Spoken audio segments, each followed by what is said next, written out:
Bueno, entonces lo que acabé de hacer es un dispositivo para almacenar el celular así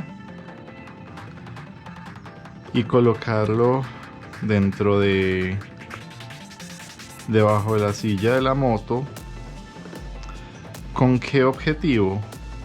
La idea primero es para evitar pues que la vibración de la moto me dañe el celular, y la segunda es porque quiero utilizar el celular para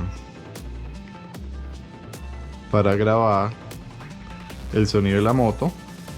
Entonces se dejaría así, estaría grabando y se pondría esto así. De esta forma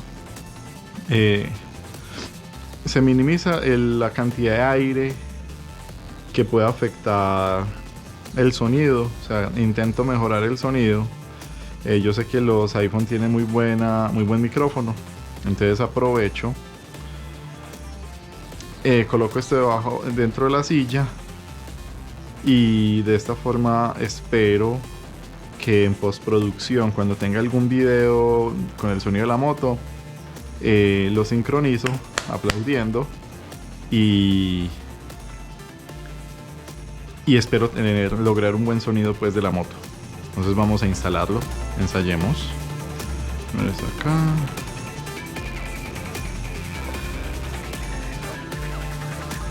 Y el micrófono así.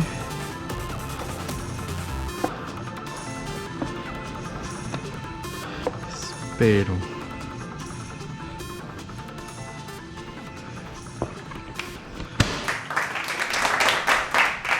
Queda perfecto.